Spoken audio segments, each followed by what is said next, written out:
ആണ് ഈ വണ്ടിയുടെ പെർഫോമൻസ് എന്ന് ഞാൻ ഫസ്റ്റിൽ തന്നെ കാണിച്ചത്. പിന്നെ അണ്ടർ പവേഡായിട്ട് ഫീൽ ചെയ്യുമോ എന്ന് ഒരാൾ ചോദിച്ചിരിക്കുന്നത്. അണ്ടർ പവേഡ് എന്ന് വെച്ച് കഴിഞ്ഞാൽ നമുക്കിപ്പം ഈ ഒരു എഞ്ചിനിൽ ഒരാളെ സുഖമായിട്ട് ഇരുത്തി കൊണ്ടുപോകാൻ പറ്റുമോ എന്ന് വെച്ചിരിക്കുന്നത്. റൈഡിങ് പൊസിഷൻ കുറച്ചും കൂടെ ബെറ്റർ ആക്കണമെന്ന് തോന്നിയിട്ടുണ്ടോ? പിന്നെ നേരിട്ട് കാണുമ്പോൾ സ്മാൾ ബൈക്ക് ഫീലിംഗ് തോന്നുന്നുണ്ടോ? വയറിങ് ആൻഡ് ബിൽഡ് ക്വാളിറ്റി അപ്ഡേറ്റിന് വേണ്ടി വെയിറ്റ് ചെയ്യണം.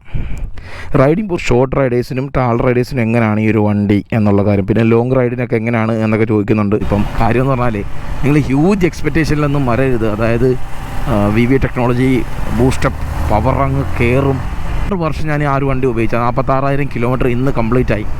ആ ഒരു എൻജിൻ കൊണ്ട് എനിക്ക് ഇന്നേ വരെ ഒരു അണ്ടർ പവേഡ് ഫീൽ ഉണ്ടായിട്ടുണ്ടോ എന്ന് വെച്ച് കഴിഞ്ഞാൽ ഡെഫിനറ്റ്ലി യെസ് ഗൈസ്. ഫൈനലി നമ്മുടെ കയ്യിലേക്ക് XSR 155 ഓടിക്കാനായിട്ട് കിട്ടിയിരിക്കുകയാണ്. ഈ വണ്ടി നമുക്ക് ഓടിക്കാൻ വേണ്ടി ടെസ്റ്റ് ഡ്രൈവ് വണ്ടി അറേഞ്ച് ചെയ്ത് തന്നത് നമ്മുടെ ആലപ്പുഴയിലുള്ള SB Yamaha ആണ്. ഒരു ലോഡ് കണക്കിന് XSR 155 അവിടെ എത്തിയിട്ടുണ്ട്. അത് ബുക്ക് ചെയ്തവർക്ക് കൊടുക്കാൻ വേണ്ടിയിട്ടാണ്. കാര്യം എന്ന് വെച്ച് കഴിഞ്ഞാൽ അത്രമാത്രം ബുക്കിംഗാണ് XSRന് എന്തായാലും വന്നിരിക്കുന്നത്. സ്റ്റിൽ 6 വർഷം കഴിഞ്ഞ് ലേറ്റായിട്ട് വന്നിട്ടും ഈ ഒരു വണ്ടിക്ക് ഇപ്പോഴും വാങ്ങാൻ ആൾക്കാരുണ്ടെന്നുള്ളത് എന്നെ വരെ അത്ഭുതപ്പെടുത്തി. സോ അതെന്തുകൊണ്ടാണ് എന്നുള്ള കാര്യം ഞാൻ വണ്ടി ഓടിക്കുന്ന സമയത്ത് പറയാം. ഓൾറെഡി നമ്മളിതിൻ്റെ ഒരു വാക്ക് അറൗണ്ട് റിവ്യൂ ചെയ്തിട്ടുണ്ടായിരുന്നു. ഇന്ന് ഈ ഒരു വണ്ടി ഓടിക്കാൻ എങ്ങനെയുണ്ട്, ഈ ഒരു എഞ്ചിൻ വെച്ച് സ്കൂട്ടറും നേക്കഡ് ബൈക്കും സൂപ്പർ സ്പോർട്ട് എന്ന് പറയുമ്പം നമ്മുടെ R15 ഒരു കഴിഞ്ഞ വീഡിയോയിൽ അതിനെപ്പറ്റി പറഞ്ഞപ്പോൾ ഒരുപാട് പേര് പറഞ്ഞിട്ട് R15 സൂപ്പർ ബൈക്കൊന്നും അല്ലെന്ന്. അതായത് എനിക്കും അറിയാം R15 സൂപ്പർ ബൈക്കൊന്നും അല്ലെന്ന്. അതിൻ്റെ ഡിസൈനാണ് സൂപ്പർ സ്പോർട്ട് ഡിസൈൻ എന്ന് ഉദ്ദേശിച്ചത്, മനസ്സിലായി? അപ്പോൾ ഇത് പറഞ്ഞ ഒരാളടുത്താണ് ഞാൻ റിപ്ലൈ കൊടുത്തത്. സോ അങ്ങനെ എല്ലാ ഒരു ഓൾറൗണ്ടർ എഞ്ചിനായിട്ടുള്ള ഒരു വണ്ടി എന്നുള്ള നിലയ്ക്ക് XSRലോട്ട് വരുമ്പോൾ എന്താണ് ഡിഫറൻറ്റ്, ട്യൂണിങ്ങിലോ ഗിയർ റേഷ്യോയിലോ നമുക്ക് നോക്കാം. കംഫർട്ട് എങ്ങനെയുണ്ട്, ഗ്രൗണ്ട് ക്ലിയറൻസ് എങ്ങനെയുണ്ട്, ജസ്റ്റ് നമുക്ക് നോക്കാം. സോ നമ്മുടെ കയ്യിൽ നമ്മുടെ ഫേവറേറ്റ് കളർ തന്നെ നമ്മുടെ കയ്യിൽ കിട്ടി. എൻ്റെ സൗണ്ട് പോയിരിക്കുകയാണ്, ചെറിയൊരു ജലദോഷമോ എന്തോ ഏതാണ്ടൊക്കെ കയറി വന്ന്. സോ നമുക്കെന്തായാലും XSRൻ്റെ വാക്ക് ഓൾറെഡി നമ്മൾ ചെയ്തിട്ടുള്ളതാണ്. വണ്ടി എന്താണ്, വണ്ടിയുടെ ലുക്ക് എന്താണ്, വണ്ടിക്കകത്ത് എന്തൊക്കെയാണ് വരുന്നത് നമ്മൾ പറഞ്ഞു കഴിഞ്ഞു. ഇനിയിപ്പോൾ വണ്ടി ഓടിക്കാൻ എങ്ങനെയുണ്ട് ജസ്റ്റ് നമുക്ക്, ബ്രേക്കിംഗ് എങ്ങനെയുണ്ട്, സസ്പെൻഷൻ എങ്ങനെയുണ്ട്, ആരൊക്കെ വാങ്ങണം, കംഫർട്ട് എല്ലാം നമുക്ക് ഇന്നത്തെ വീഡിയോയിൽ പറയാം. എങ്കിലും വണ്ടി ഓടിച്ചു, ഞാനിപ്പോൾ ഒരു 10-15 കിലോമീറ്ററോളം ഈ ഒരു വണ്ടി ഓടിച്ചതിൻ്റെ ഒരു അടിസ്ഥാനത്തിൽ നോക്കാനാണെന്നുണ്ടെങ്കിൽ this bike is very very very smooth. അതായത് നമ്മുടെ MD ഓടിച്ചതിനെക്കാളും MDയും R15 ഒക്കെ ഓൾറെഡി അത്യാവശ്യം നല്ല റിഫൈൻഡ് ആയിട്ടുള്ളൊരു എഞ്ചിനായിട്ട് തന്നെയാണ് എനിക്ക് പേഴ്സണലി ഫീൽ ചെയ്യുന്നത്. കുറച്ചും കൂടെ ഒരു പൊടിക്ക് ഒരു സ്ലൈറ്റ്ലി ഈ ഒരു എഞ്ചിൻ്റെ ആ ഒരു ടൂണിങ് കുറച്ചും കൂടെ സ്മൂത്ത് ആക്കാൻ വേണ്ടിയിട്ടുള്ള അതിൻ്റെ ഫീലിംഗ് മാത്രം വ്യത്യാസം വന്നിട്ടുണ്ടെന്നാണ് എനിക്ക് തോന്നുന്നത്. കാരണം സ്പ്രോക്കറ്റിങ്ങും വണ്ടിയുടെ ആ ഒരു ഗിയർ റേഷ്യോസും ഏകദേശം സിമിലർ തന്നെയാണ് എനിക്ക് പേഴ്സണലി വണ്ടി ഓടിച്ച സമയത്ത് MDയുമായിട്ട് തോന്നുന്നത്. R15 പോലെ അത്ര വലിപ്പിച്ചെടുക്കുന്ന ഒരു ക്യാരക്ടറല്ല. പക്ഷേ MDയുമായിട്ട് കമ്പയർ ചെയ്യുന്ന സമയം ഫ്യൂലിങ്ങിൽ കുറച്ചും കൂടെ സ്മൂത്തൻ ആക്കിയിട്ടുണ്ടോ എന്നൊരു ഫീലിംഗ് എനിക്ക് തോന്നി. സോ നമുക്ക് വണ്ടിയിലോട്ട് കയറിയിരിക്കാം. ഇനിയിപ്പോൾ പ്രത്യേകിച്ച് കാര്യങ്ങളൊന്നും നമ്മളിൽ നിന്ന് വാചകം അടിക്കാനായിട്ട് പറ്റത്തില്ല. കാര്യം എന്ന് പറഞ്ഞാൽ വണ്ടി നമ്മൾ ഓൾറെഡി വാക്ക് അറൗണ്ട് ചെയ്തിട്ടുള്ളതാണ്. പിന്നെ സീറ്റിംഗ് കംഫർട്ട് പിന്നെ അതുപോലെ തന്നെ നമ്മൾ കഴിഞ്ഞ ദിവസം ഒരു പോസ്റ്റ് ഇട്ടായിരുന്നു നമ്മളുടെ യൂട്യൂബിൽ. എന്തെങ്കിലും ഈ വണ്ടിയെപ്പറ്റി സ്പെസിഫിക് ആയിട്ട് അറിയാനുണ്ടെന്നുണ്ടെങ്കിൽ എന്തെങ്കിലും സ്പെസിഫിക് ആയിട്ട് അറിയണമെന്നുണ്ടെങ്കിൽ നിങ്ങൾ ജസ്റ്റ് ഒന്ന് കമൻറ്റ് ചെയ്യാനെന്ന് പറഞ്ഞാൽ അത് ജസ്റ്റ് ഒന്ന് ക്ലിയർ ചെയ്തിട്ട് നമുക്ക് അങ്ങോട്ട് വണ്ടി ഓടിക്കാം. Is this bike suitable for daily commuting? തീർച്ചയായിട്ടും ഡെയിലി കമ്മ്യൂട്ടിങ്ങിന് പറ്റിയൊരു സാധനം തന്നെയാണ്. മൈലേജ് കൊണ്ടും കംഫർട്ട് കൊണ്ടും ഈസിനെസ് കൊണ്ടും ഡെയിലി കമ്മ്യൂട്ടിങ്ങിന് പറ്റിയ സാധനം തന്നെയാണ്. പിന്നെ how is the highway performance for long rides? അത് ഞാൻ വണ്ടി ഓടിക്കുന്ന സമയത്ത് പറയാം. സസ്പെൻഷനെ പറ്റി ഞാൻ ഓടിക്കുന്ന സമയത്ത് പറയാം. പില്ലിയൻ സീറ്റ് അത്ര കംഫർട്ടബിൾ ആയിട്ടുള്ളൊരു പില്ലിയൻ സീറ്റ് അല്ല. നമുക്ക് പ്രത്യേകിച്ച് ഗ്രാബ് റെയിലോ കാരണം തന്നെ ഈ ഒരു റോപ്പിൽ പിടിച്ചിട്ട് വേണം നമ്മൾ ഇരിക്കാനായിട്ട്. ഈ വണ്ടിയുടെ നേച്ചർ അങ്ങനെയാണ്. പിന്നെ പറഞ്ഞിട്ടുള്ളത് ഷോർട്ട് റൈഡേഴ്സിനും ടാൾ റൈഡേഴ്സിനും എങ്ങനെയാണ് ഈ ഒരു വണ്ടി എന്നുള്ള കാര്യം, പിന്നെ ലോങ് റൈഡിനൊക്കെ എങ്ങനെയാണ് എന്നൊക്കെ ചോദിക്കുന്നുണ്ട്. അതൊക്കെ ഞാൻ വണ്ടി ഓടിക്കുന്ന സമയത്ത് പറയാം. പിന്നെ MD-15 ആണോ ഈ ഒരു വണ്ടിയാണോ ബെറ്റർ എന്ന് ഒരാൾ ചോദിച്ചിട്ടുണ്ട്. അതിനെപ്പറ്റി ഞാൻ പറയാം വണ്ടി ഓടിക്കുന്ന സമയത്ത്. പിന്നെ ഹണ്ടർ 350 അതുപോലെ തന്നെ റോഡിന് കമ്പയർ ചെയ്യുന്ന സമയത്ത് ഇത് വെർത്താണോ എന്ന് ചോദിക്കുന്നുണ്ട്. അതിനെപ്പറ്റി നമുക്ക് പറയാം. പിന്നെ ഈ ഒരു 150cc അണ്ടർ പവേഡായിട്ട് ഫീൽ ചെയ്യുന്നുണ്ടോ എന്നുള്ള കാര്യവും ചോദിക്കുന്നുണ്ട്. അതിനെപ്പറ്റി നമുക്ക് പറയാം. പിന്നെ ബ്ലൂടൂത്ത് കണക്ടിവിറ്റിയും കാര്യങ്ങളൊക്കെ ഉണ്ടോ എന്ന് ചോദിക്കുന്നുണ്ട്. അത് തീർച്ചയായിട്ടും ആ ഒരു മീറ്ററിലുണ്ട് ബ്ലൂടൂത്ത് കണക്ടിവിറ്റിയും കാര്യങ്ങളൊക്കെ. യെസ്. അടുത്തത് ബാക്കിലിരിക്കുന്ന ഒരാൾ ചോദിച്ചിരിക്കുന്നത് പിന്നിൽ ഒരാളെ സുഖമായിട്ട് ഇരുത്തി കൊണ്ടുപോകാൻ പറ്റുമോ എന്ന് ചോദിക്കുന്നത്. സുഖമായിട്ട് ഇരുത്തി കൊണ്ടൊന്നും പോകാൻ പറ്റത്തില്ല, ബട്ട് നമുക്ക് ഡെയിലി കമ്മ്യൂട്ടിങ്ങിന് ഇറ്റ്സ് ഓക്കെ. റൈഡിങ് പൊസിഷൻ കുറച്ചും കൂടെ ബെറ്റർ ആക്കണമെന്ന് തോന്നിയിട്ടുണ്ടോ? പിന്നെ നേരിട്ട് കാണുമ്പോൾ സ്മാൾ ബൈക്ക് ഫീലിംഗ് തോന്നുന്നുണ്ടോ? വയറിങ് ആൻഡ് ബിൽഡ് ക്വാളിറ്റി അപ്ഡേറ്റിന് വേണ്ടി വെയിറ്റ് ചെയ്യണം. റൈഡിങ് പൊസിഷൻ ബെറ്റർ ആയിട്ടുള്ളൊരു റൈഡിങ് പൊസിഷൻ ആയിട്ട് തന്നെയാണ് ഈ ഒരു വണ്ടിയിൽ എനിക്ക് പേഴ്സണലി ഫീൽ ചെയ്തത്. അതായത് ഒരു റെട്രോ ക്ലാസിക് നമ്മൾ RX സെൻറ്ററിലൊക്കെ കണ്ട അതേ ഒരു നേച്ചർ തന്നെ നമുക്ക് ഈ ഒരു വണ്ടിയുടെ ഭാഗത്തും ആ ഒരു സിംഗിൾ പീസ് ഹാൻഡിൽ ബാറിൽ സ്ലൈറ്റ് സ്പോർട്ടിനെസ് നമുക്ക് ഫീൽ ചെയ്യും. പിന്നെ നേരിട്ട് കാണുമ്പോൾ ഒരു സ്മാൾ ബൈക്ക് ഫീൽ കിട്ടുന്നുണ്ടോന്ന്, അത്ര വലിയ സ്മാൾ ബൈക്ക് ഫീലായിട്ടൊന്നും നമുക്ക് ഫീൽ ചെയ്യത്തില്ല. നമുക്ക് അത്യാവശ്യം ഒരു ഒരു ഒരു മോഡറേറ്റ് ആയിട്ട് സാധാരണ നോർമൽ ഒരു സൈസ് MT പോലെ അത്ര കുട്ടി വണ്ടിയായിട്ട് ഫീൽ ചെയ്യത്തില്ല. പിന്നെ വയറിങ് ആൻഡ് ബിൽഡ് ക്വാളിറ്റി എങ്ങനെ? വയറിങ്ങിനെ പറ്റി എനിക്ക് എങ്ങനെ പറയാൻ പറ്റും, അതിപ്പം പുതിയൊരു വണ്ടിയല്ലേ. പിന്നെ ബിൽഡ് ക്വാളിറ്റി അത്യാവശ്യം മാന്യമായിട്ടുള്ള രീതിയിൽ തന്നെയാണ് എനിക്ക് പേഴ്സണലി ഫീൽ ചെയ്യുന്നത്. യമഹായുടെ അത്ര ഒരു ഒരു ഹൈ ടോപ്പ് നോച്ച് ക്വാളിറ്റി ആയിട്ടൊന്നും ഫീൽ ചെയ്യത്തില്ലെങ്കിലും ഇറ്റ്സ് ഫാർ ബെറ്റർ ദാൻ ഇപ്പോഴുള്ള ഇതിൻ്റെ കോമ്പറ്റീഷനുമായിട്ട് കമ്പയർ ചെയ്യുന്ന സമയത്ത് അത്യാവശ്യം നല്ല സ്ലൈറ്റ് ബെറ്റർ ആയിട്ട് തന്നെ ഈ ഒരു വണ്ടിയുടെ ബിൽഡ് ക്വാളിറ്റി ഫീൽ ചെയ്യും. സ്റ്റിൽ ഇതൊരു യമഹ ലെവലിലോട്ടൊക്കെ ബിൽഡ് ക്വാളിറ്റി എത്തിയിട്ടുണ്ടോ എന്നുള്ള കാര്യം നമുക്ക് ഒരു ചെറിയൊരു ഡൗട്ട് ഫീൽ ചെയ്യും. പക്ഷേ സ്റ്റിൽ ഓക്കെ, നമുക്കൊരു 5 വർഷം യൂസ് ചെയ്യാനാണെങ്കിൽ അല്ലെങ്കിൽ ഒരു ഈവൻ ഒരു 6-7 വർഷമൊക്കെ സിമ്പിളായിട്ട് ഓടിക്കാനാണെങ്കിൽ ഈ ഒരു ബിൽഡ് ക്വാളിറ്റി കടന്ന് ഓടിക്കോളും. ബോഡി ക്വാളിറ്റി പാർട്സൊക്കെ അത് വേറെ വിഷയങ്ങളൊന്നും തന്നെയില്ല. ഇനി ഒരു അപ്ഡേറ്റ് ഈ ഒരു വണ്ടിയിൽ വരുന്നുണ്ടോ എന്ന് ഒരാൾ ചോദിച്ചിട്ടുണ്ട്. തീർച്ചയായിട്ടും ഈ ഒരു വണ്ടിക്ക് ഇനി ഒരു അപ്ഡേറ്റ് വരാൻ ചാൻസസ് ഉണ്ട്. പ്രത്യേകിച്ച് ആ ഒരു ബ്ലാക്ക് കളറിന് ഹെവി ഡിമാൻഡായിട്ട് നിൽക്കുന്നുണ്ട്. ബ്ലാക്ക് കളർ ഫസ്റ്റ് വരാൻ ചാൻസ് ഉണ്ട്. അതുപോലെ തന്നെ TFT ഡിസ്പ്ലേ ചിലപ്പം ഈ ഒരു മീറ്ററിലോട്ട് വരാനും നല്ലപോലെ ചാൻസസ് ഉണ്ട്.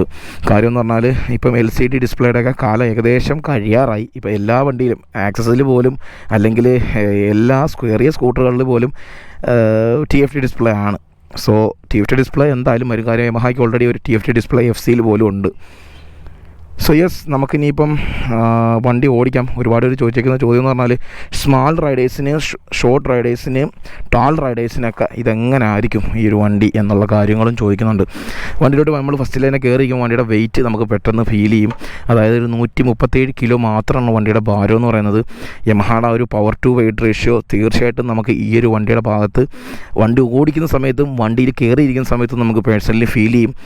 ഒരുപാട് ഹൈറ്റുള്ള ആൾക്കാർക്ക് ഈ ഒരു വണ്ടി പുറമേ നിന്ന് നോക്കുന്ന ആൾക്കാർക്ക് ചിലപ്പം ഒരു ഒരു ഒരു ബോർ പോലെ ഫീൽ ചെയ്തേക്കാം. പക്ഷേ വണ്ടി ഓടിക്കാൻ അത്രയ്ക്കൊരു ബുദ്ധിമുട്ടായിട്ടൊന്നും പേഴ്സണലി ഫീൽ ചെയ്യാനുള്ള ചാൻസസ് ഒന്നും തന്നെ ഇല്ല. അതുപോലെ തന്നെ വളരെ ഹൈറ്റ് കുറഞ്ഞ ആൾക്കാർക്ക് ഈ ഒരു വണ്ടിയുടെ ആ ഒരു ഞാൻ പറഞ്ഞ ആ ഒരു സ്ലൈറ്റ് സ്പോർട്ടിനെസ്, ആ ഒരു നമ്മളിപ്പോൾ ഇങ്ങനെ അപ്രൈറ്റ് ആയിട്ടിരിക്കുകയാണെങ്കിൽ നമ്മൾ കുറച്ചൊന്നും ഇങ്ങനെ ഇരിക്കണം. അപ്പോൾ അത്ര കൈക്കൊന്നും നീളം ഇല്ലാത്ത ഒരു വ്യക്തിയാണെന്നുണ്ടെങ്കിൽ നമ്മൾ അത്യാവശ്യം സ്പോർട്ടി ആയിട്ടിരിക്കുന്നത് ഫീലിംഗ് എന്തായാലും ഉണ്ടാവും.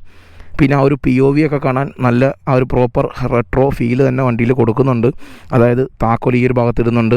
അതുപോലെ തന്നെ ആ ഒരു റൗണ്ട് മീറ്റർ, ഈ ക്ലാമ്പ് ചെയ്ത് വെച്ചേക്കുന്ന ഈ ഒരു റൗണ്ട് ഹെഡ് ലാമ്പ്, ഇതൊക്കെ നമ്മുടെ ആ ഒരു കറക്ഷനെയും RX 100-നെയൊക്കെ ഇൻസ്പയർ ചെയ്യുന്നുണ്ട് എന്ന് തന്നെ വേണമെങ്കിൽ പറയാം.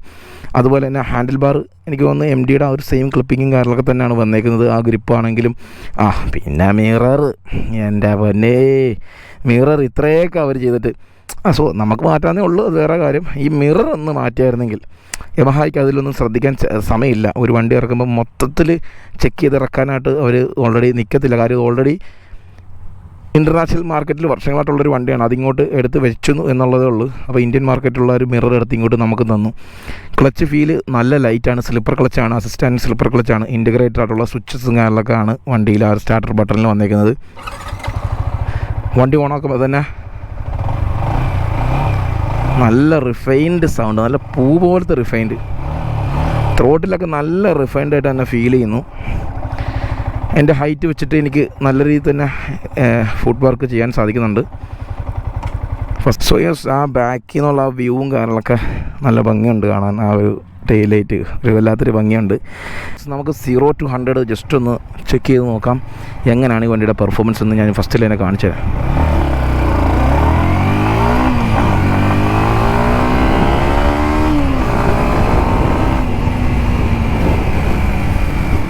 യെസ്, വണ്ടി അത്യാവശ്യം നല്ല ക്യുക്കായിട്ട് തന്നെ ഫീൽ ചെയ്യും.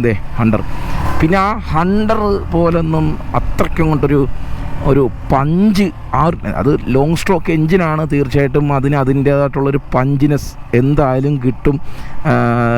ലോൻ്റെ ടോർക്ക് മാരകമാണ്. പക്ഷേ അതിനില്ലാത്തൊരു പ്രത്യേകത ഇതിനെന്താണെന്ന് വെച്ച് കഴിഞ്ഞാൽ ഇത് കുറച്ചുകൂടെ ഹയർ റെവിൽ ഫ്രീ ആയിട്ട് കുറച്ചുകൂടെ എൻഗേജ് ആയിട്ട് നമുക്ക് ഫീൽ ചെയ്യും.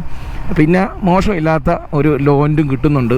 അതാണ് ഈ ഒരു വണ്ടിയുടെ പ്രത്യേകത. പ്രത്യേകിച്ച് ഈ ഒരു എൻജിൻ കാറ്റഗറി വരുന്നത്, അതായത് ഒരു സ്ക്വയർ ഷേപ്പിൽ വരുന്ന എൻജിൻ, സ്ലൈറ്റായിട്ട് ഇച്ചിരി സ്ട്രോക്ക് ഇച്ചിരി കൂടുതലാണ്. അതായത് 57.8 ഇതിൻ്റെ സ്ട്രോക്കിൻ്റെ സൈസ്.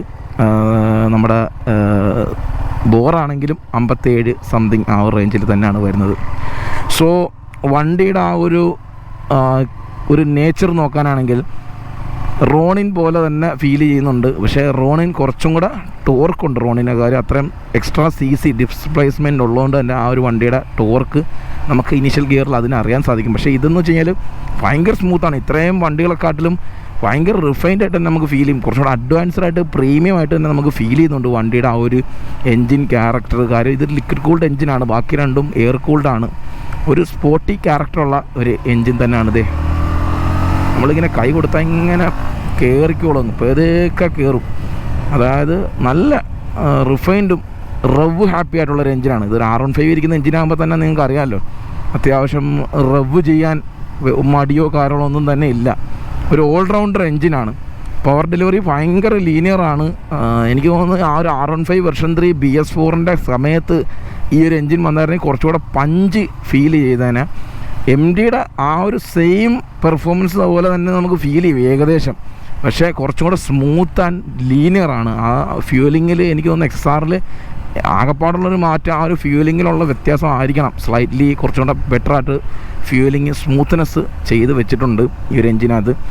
പിന്നെ വൈബ്രേഷനോ കാര്യങ്ങളോ ഒന്നും തന്നെ ഇല്ല. അത്യാവശ്യം നല്ല ഒരു റിഫൈൻഡ് ആയിട്ട് തന്നെ ഫീൽ ചെയ്യുന്നുണ്ട്. ഈ ഒരു എൻജിൻ നമുക്ക് R15 വരാനാണെങ്കിൽ 110 വേണമെങ്കിൽ നമുക്ക് ഈസി ആയിട്ട് ക്രൂസ് ചെയ്യാം ഹൈവേയിൽ.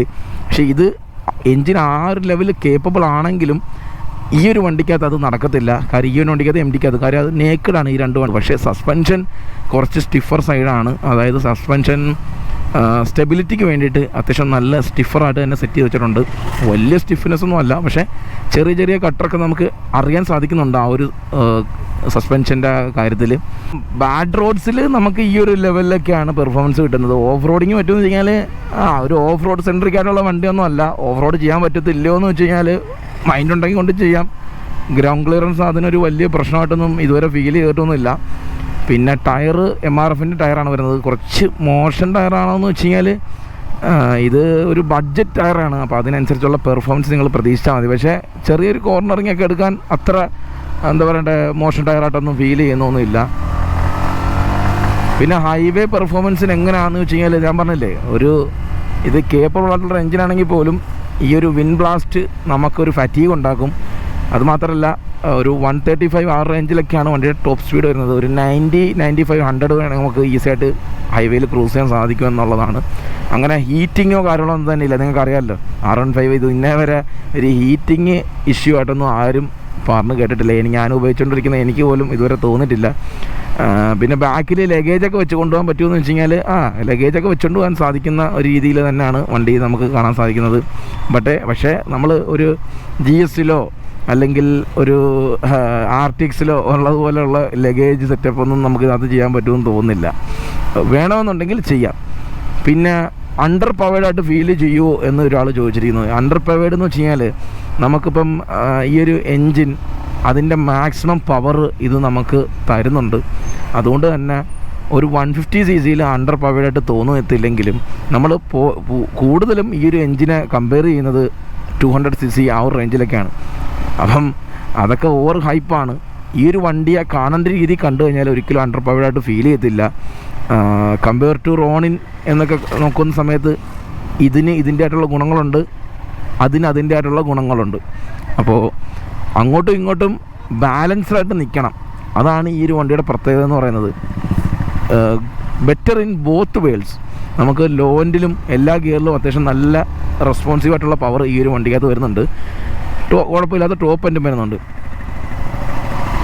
അതാണ് ഹണ്ടറിന് ഇല്ലാതെ പോകുന്നത്. ഹണ്ടർ ഒരു 80 വരെയൊക്കെ ഭയങ്കര രസമാണ് ഓടിക്കാൻ. അത് കഴിഞ്ഞാൽ പിന്നെ കുറച്ച് സാച്ചുറേറ്റഡായിട്ട് സ്ട്രെസ്സായിട്ടും തോന്നും. പക്ഷേ ഇത് 80 കഴിഞ്ഞാലും അത്യാവശ്യം നമുക്ക് സ്ട്രെസ്സായിട്ട് തോന്നത്തില്ല. അതാണ് ഈ ഒരു ഷോർട്ട് സ്ട്രോക്ക് അല്ലെങ്കിൽ സ്ക്വയർ ഷേപ്പ് എഞ്ചിനിൽ വരുന്ന വ്യത്യാസം എന്ന് പറയുന്നത്.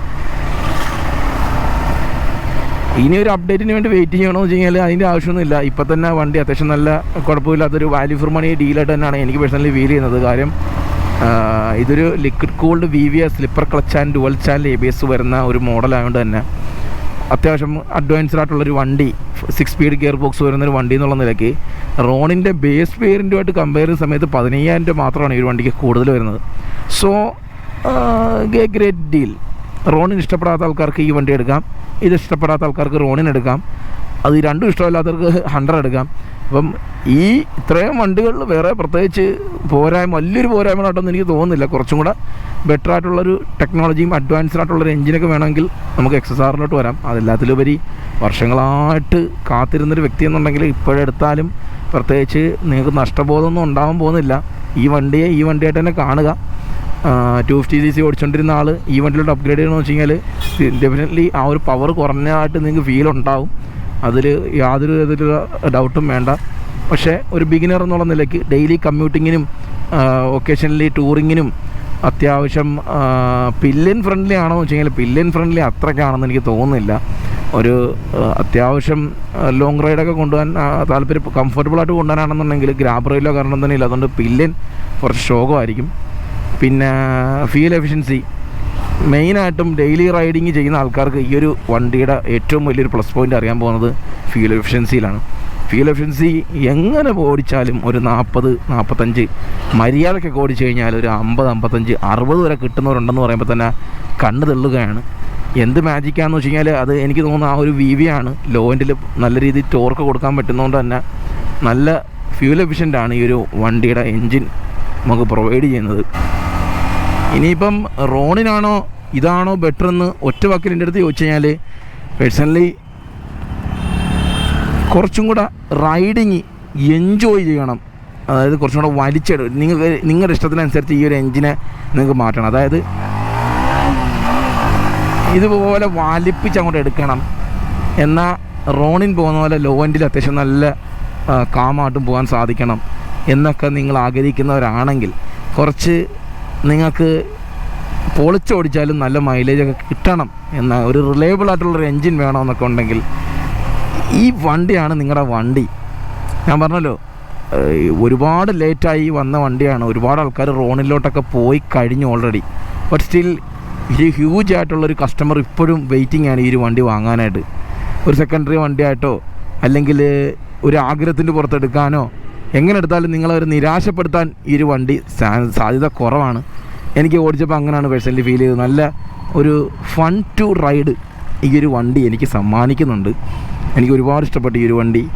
പക്ഷേ പേഴ്സണലി എൻ്റെ അടുത്ത് എടുക്കുമെന്ന് വെച്ച് കഴിഞ്ഞാൽ ഒരു ഓൾറെഡി ഈ ഒരു എൻജിൻ ഉപയോഗിച്ചുകൊണ്ടിരിക്കുന്ന ഒരു വ്യക്തി എന്നുള്ള നിലയ്ക്ക് ഞാൻ ഈ ഒരു എൻജിനിലോട്ട് ഇനി ഈ ഒരു വണ്ടിയിലോട്ട് വരാൻ ചാൻസ് ഇല്ല. പക്ഷേ ആസ് എ ബിഗിനർ ഈ ഒരു വണ്ടി മെയിൻ്റനൻസ് കോസ്റ്റ് വെച്ച് വണ്ടിയുടെ പ്രാക്ടിക്കാലിറ്റി വെച്ച് വണ്ടിയുടെ ആ ഒരു പെർഫോമൻസ് എന്തുകൊണ്ടും ആ ഒരു വാല്യൂ ഫോർ മണി പർപ്പസ് എല്ലാം കൊണ്ടും എനിക്ക് ഈ ഒരു വണ്ടി സജസ്റ്റ് ചെയ്യാൻ സാധിക്കും. തീർച്ചയായിട്ടും ആ കാര്യം നല്ല പവറുണ്ട് വണ്ടിക്ക്, നല്ല പെപ്പിയാണ് വണ്ടി. കണ്ടില്ലേ, ചാടി നിൽക്കുകയാണ് വണ്ടി, തുള്ളി നിൽക്കുകയാണ്. മെയിൻ്റനൻസ് കോസ്റ്റ് അത്ര വലിയ ഭീകര മെയിൻ്റനൻസ് കോസ്റ്റ് ഒന്നും വരാനായിട്ടൊന്നും പോകുന്നൊന്നുമില്ല കമ്പയർ ടു റോണിൻ അല്ലെങ്കിൽ അണ്ടറായിട്ട് കമ്പയർ ചെയ്യുന്ന സമയത്ത്. അങ്ങനെ കംപ്ലൈൻറ്റ് കുറവായിരിക്കും, അതിൽ ഞാൻ ഗ്യാരണ്ടിയാണ്. എൻജിൻ്റെ കാര്യത്തിൽ നിങ്ങൾ കറക്റ്റായിട്ട് ഓയിൽ മാത്രം മാറിക്കൊടുത്താൽ എമലു ഉപയോഗിച്ചാൽ അത്രയും നല്ലത്, മോട്ടീവിലോട്ടൊന്നും പോകല്ലേ. സോ ഒരു ഡെയിലി കമ്മ്യൂട്ടറായിട്ടുള്ള ഓൾ റൗണ്ടർ ബൈക്ക്, അത് മാത്രമാണ് എനിക്ക് ഈ വണ്ടിയെ പറ്റി പറയാനുള്ളത്. ഇപ്പം കാര്യം എന്ന് പറഞ്ഞാൽ നിങ്ങൾ ഹ്യൂജ് എക്സ്പെക്റ്റേഷനിലൊന്നും വരരുത്. അതായത് VV ടെക്നോളജി ബൂസ്റ്റപ്പ് പവർ അങ്ങ് കയറും, ഡീസൻറ്റ് പവറുണ്ട്, ഡീസൻറ്റ് കംഫർട്ടുണ്ട്, അണ്ടർ പവർഡായിട്ടൊന്നും ഫീൽ ചെയ്യത്തില്ല. ഞാൻ പറഞ്ഞല്ലോ ഈ ഒരു വണ്ടി ഇതാണ് 155 cc ഏറ്റവും പവർഫുള്ളായിട്ടുള്ളൊരു എൻജിനാണ് എന്ന് നമ്മൾ കരുതിക്കൊണ്ട് വന്നിട്ട് ലോകത്തിലെ ഏറ്റവും പവർഫുള്ളായിട്ടുള്ള വണ്ടിയാണെന്ന് ഒരിക്കലും കരുതി ഓടിക്കാൻ നിന്ന് കഴിഞ്ഞാൽ ഇത് അണ്ടർ പവർഡായിട്ട് ഫീൽ ചെയ്യും. പക്ഷേ ഈ ഒരു വണ്ടി ഇങ്ങനെയാണ്, എൻ്റെ യൂസിന് പറ്റുന്നുണ്ട്. എനിക്ക് ഇന്നും എൻ്റെ R15 മടുത്തിട്ടില്ല. 6 വർഷം ഞാൻ ആ ഒരു വണ്ടി ഉപയോഗിച്ചത്. 46,000 കിലോമീറ്റർ ഇന്ന് കംപ്ലീറ്റ് ആയി. ആ ഒരു എൻജിൻ കൊണ്ട് എനിക്ക് ഇന്നേ വരെ ഒരു അണ്ടർ പവേഡ് ഫീൽ ഉണ്ടായിട്ടുണ്ടോ എന്ന് വെച്ച് കഴിഞ്ഞാൽ ഡെഫിനറ്റ്ലി നോ എന്നേ ഞാൻ പറയത്തുള്ളൂ. കാര്യം എന്ന് പറഞ്ഞാൽ ഞാൻ ആ ഒരു വണ്ടി ആ ഒരു രീതിയിലാണ് കണ്ടിരിക്കുന്നത്. ഒരിക്കലും ഞാൻ ആ ഒരു വണ്ടിയെ കൊണ്ട് CBR 250 വെല്ലുവിളിക്കാനോ അല്ലെങ്കിൽ RC 390 വെല്ലുവിളിക്കാനോ ഒന്നും നിന്നിട്ടില്ല. എനിക്കറിയാം CBR 250 ആയിട്ട് വെല്ലുവിളിച്ചാൽ ആ വണ്ടി തോക്കുമെന്ന് എനിക്കറിയാം. കാര്യം അത് 250cc, ഇത് 150cc. അതേസമയം ആ ഒരു വണ്ടി കൊണ്ട് ഒരു ജിക്സർ 150 എനിക്ക് തോപ്പിക്കാം, അല്ലെങ്കിൽ ഡ്യൂക്ക് 200 എനിക്ക് തോപ്പിക്കാം. അതുപോലത്തെ ഒരു പവറുണ്ട്. സോ എല്ലാം നമ്മൾ ആ ഒരു ഏത് വണ്ടിയാണെങ്കിലും ആ ഒരു വണ്ടിയുടെ ക്യാരക്ടർ, ആ ഒരു വണ്ടിയുടെ എന്താണ് ആ ഒരു വണ്ടി എന്ന് മനസ്സിലാക്കി മാത്രം വണ്ടി ഓടിക്കാൻ ശ്രമിക്കുക. സോ അപ്പം നിങ്ങൾ ആ ഒരു വണ്ടി ഡിസപ്പോയിൻറ്റ് ചെയ്യത്തില്ല. പിന്നെ വണ്ടിയിൽ എനിക്ക് എന്തെങ്കിലും പോരായ്മകൾ ഫീൽ ചെയ്തിട്ടുണ്ടോ എന്ന് വെച്ച് കഴിഞ്ഞാൽ ഞാൻ പറഞ്ഞില്ലേ, യമഹയുടെ അപ് ടു മാർക്ക് ആ ഒരു ക്വാളിറ്റി വന്നായിരുന്നെങ്കിൽ കുറച്ചുകൂടെ ബെറ്റർ ആയനെ എന്നെനിക്ക് തോന്നി. പക്ഷേ അതൊരു പോരായ്മയായിട്ടൊന്നും ഞാൻ പറയുന്നില്ല. സ്റ്റിൽ ബിൽഡ് ക്വാളിറ്റിയൊക്കെ നൈസ് തന്നെയാണ്. പക്ഷേ ആ ഒരു സ്റ്റിഫ്നെസ് എന്തിനു കൊടുത്തു എന്ന് ചോദിച്ചു കഴിഞ്ഞാൽ കുറച്ചും കൂടെ സോഫ്റ്റർ സസ്പെൻഷൻ കൊടുത്തായിരുന്നെങ്കിൽ കുറച്ചും കൂടെ നമുക്ക് ബാഡ് റോഡ്സിൽ ഈ ഒരു വണ്ടിയെ യൂസ്ഫുള്ളായിട്ട് ഉപയോഗിക്കാമായിരുന്നു എന്ന് തോന്നി. പിന്നെ പ്രത്യേകിച്ച് അങ്ങനെ എനിക്കൊരു മോശപ്പെട്ടൊരു ഫീലിംഗ് ഒന്നും വണ്ടിയുടെ ഭാഗത്തുനിന്നൊന്നും തോന്നുന്നില്ല. It's A good bike, A great bike, A great choice. So yes, അതൊക്കെ തന്നെയായിരുന്നു നമ്മുടെ ഈ ഒരു വണ്ടിയുടെ റിവ്യൂ. നിങ്ങൾക്ക് എന്തെങ്കിലും പ്രത്യേകിച്ച് അറിയണമെന്നുണ്ടെങ്കിൽ നമ്മുടെ കമൻറ്റ് ബോക്സിൽ വരിക, നമുക്ക് ചർച്ച ചെയ്യാം, നല്ല വിശാലമായി ചർച്ച ചെയ്യാം. സോ യെസ്, അടുത്തൊരു വീഡിയോയിലാണ്. ബൈ.